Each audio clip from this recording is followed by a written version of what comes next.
तो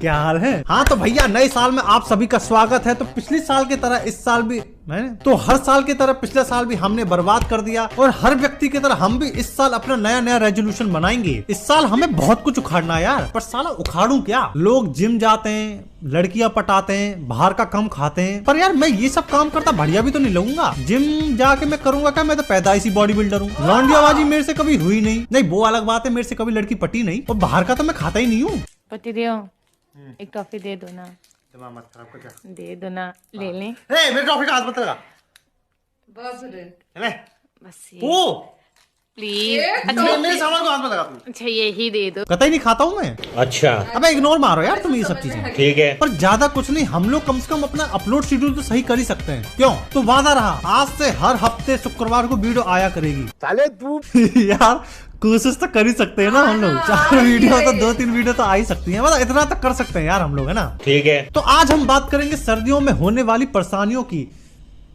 ये साले बाहर फर फर करके पत्थर यही टाइम में क्यों काटेंगे? पत्थर काट रहे हैं यार टाइम।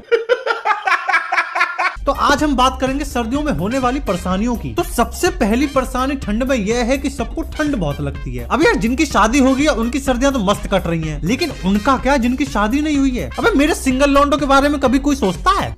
हम सोचेंगे मेरे सिंगल भाइयों के साथ तो उनके माँ बाप नहीं जुल्म ढा रखे हैं। इतना ठंडे में समापन मेहरारू ले ले गद्दा रजाएं घुसा बाटाई यहीं से निकलता ही ना है। यही हमारे घरे वाले हमसे साढ़ हकवावत है। सांड वांड मत हकवाओ यार सुबह सुबह। मर्द को दर्द नहीं होता होगा, लेकिन भाई साहब सर्दी बहुत जोर से लगती है। दूसरे खेते में हाथ दे है। और माँ बाप सुबह सुबह ऐसे काम पता क्यों बोलते हैं? जब लौंडा कुछ काम धंधा नहीं करता ना, तभी माँ बाप सुबह सुबह सांड हकवाने भेज देते हैं। तो भैया कुछ जाओ कमाओ धमाओ, जरिए हम आपको बता देते हैं। सर्दी इतनी पड़ रही है ना भाई साहब कि लोगों की एक रजाई से काम नहीं चल रहा है। अबे कितनी रजाई ओढ़ेगा बे? साले रजाई के वजन के मारे दब के मर मत जाइयो। जैसे कि मैंने आपसे पहले कह रखा है, इस सर्दियों में वही आदमी बचेगा जिसके पास या तो रजाई 2 हो या रजाई में 2 हो। अब 2 रजाई से भी काम नहीं चल रहा है। घर वाले बताते हुए बढ़िया न लगेंगे कि छोरा मरो कैसे। अरे यार मुंह में तो धूल जम गई। हाँ जी छोरा मरो कैसे? वो जी रजाई के नीचे दब के मर गया हो। रजाई के नीचे दब गया? अबे ये कोई बहाना थोड़ी हुआ। इस भाई की समस्या का सिर्फ एक ही सॉल्यूशन है कि बेटा तू शादी कर ले। मैं सच बता रहा हूँ, तेरा 2 रजाइयों में ही काम हो जाएगा। बहुत फायदे हैं भाई साहब शादी होने के, तुम्हें पता ही नहीं है। या यूं बोलूं कि घर वाले तो चाहते ही नहीं कि तुमको पता लगे, नहीं तो फिर तुम जिद करने लगोगे शादी के लिए। अबे कोई तो कारण हुआ कि दिन भर अगर पति पत्नी लड़ते हैं तो रात को एक हो जाते हैं। कोई तो बात होगी। साले तू और आजकल तो दुनिया भर का ऑफर चल रहे हैं, कोई भी पकड़ के निकल लो। तो मुझे ऐसा लड़का चाहिए जो मेरी मम्मी के साथ एक रात सो सके। हाँ बिल्कुल सही बात कह रही है। एक रात इसके साथ रहे, एक रात मेरे साथ रहे हैं। वैसे कोई दिक्कत नहीं है और ना हमें उसको दिक्कत होने देंगे किसी की। ऑफर देख रहे हो, एक के साथ एक फ्री। अबे अब तो कंपनी में नहीं देती एक के साथ एक का फ्री ऑफर, यहाँ तो ये पूरा खर्चा भी उठाएगी। अबे कोई और लब के इस ऑफर को तुम जाके चढ़ावा क्यों नहीं चढ़ाते? अबे पाठशाला का नाम रोशन करो बे, वरना ऐसे ही पड़े रही जाओ। भैया ठंड इतनी पड़ रही है कि एक कपड़ा तो काम ही न चल रहा किसी का।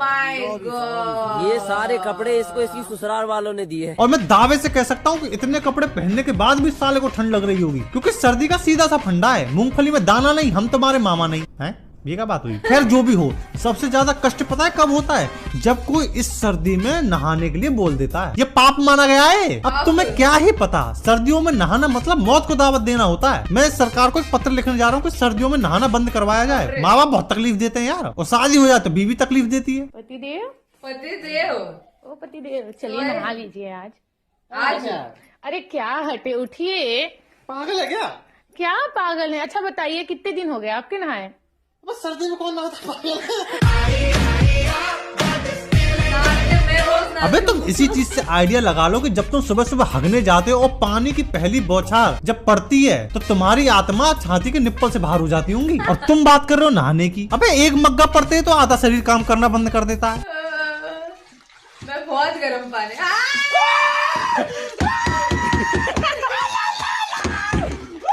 ये बंदा जिंदा भी है। मुझे तो लग रहा परलोक सुधार गया। इसे नहाता देख कर मुझे सर्दी लग गई। अबे ये किसी मौत के खेल से कम थोड़ी है। पर अगर आपको नहाना है तो आपके लिए एक तरीका है जो कि मैं अप्लाई करता हूँ। अब तुमको क्या लग रहा है मैं नहा धो के बैठा हूँ अजी घंटा? पहला तरीका तेल पानी करने का, बहुत सटीक तरीका, किसी को नहीं पता पड़ता भाई साहब। और फिर भी अगर आपकी आत्मा गवाही नहीं दे रही हो, आपको नहाना भी हो, तो आप इस तरीके को अप्लाई कर सकते हो। ये तरीका आपके लिए बेस्ट रहेगा।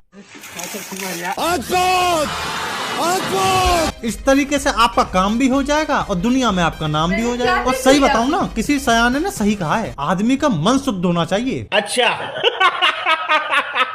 भाई साहब, इन्हीं कुछ कारणों की वजह से औरतें लंबा जी जाती हैं। मतलब कोई तो कारण होगा ना कि आदमी की उम्र कम होती जा रही है। एक कारण साला ये भी है।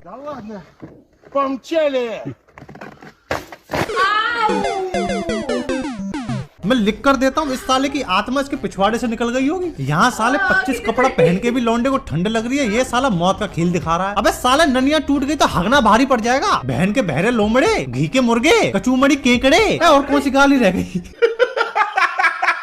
भाई साहब, इस सर्दी में अगर कोई चीज अच्छी लगती है ना तो वो है आग तापना। मतलब और क्या चाहिए, आग जल रही हो, लौंडों के साथ बकचोदी चल रही हो, है इससे बढ़िया कुछ चीज है?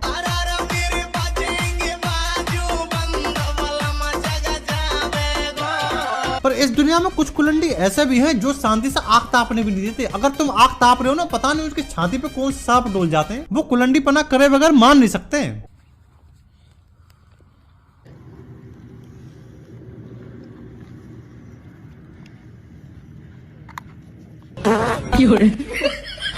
साला पाद के आग बुझा गया। अबे पादा ही क्यों, हक्के चला जा साले। जो साला ऐसे काम करता है, मैं बता रहा हूँ, उसको अपरिचित वाले स्टाइल में सजा मिलनी चाहिए। उस सजा का नाम होगा ननिया सेकम, कुंभी पाकम क्रीमी भोजनम ननिया सेकम।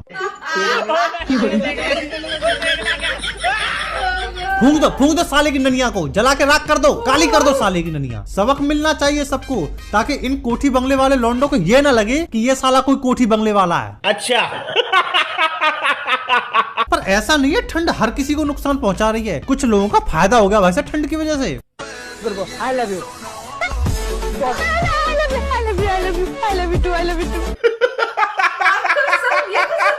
इस भाई ने आपदा को अवसर में तब्दील कर लिया।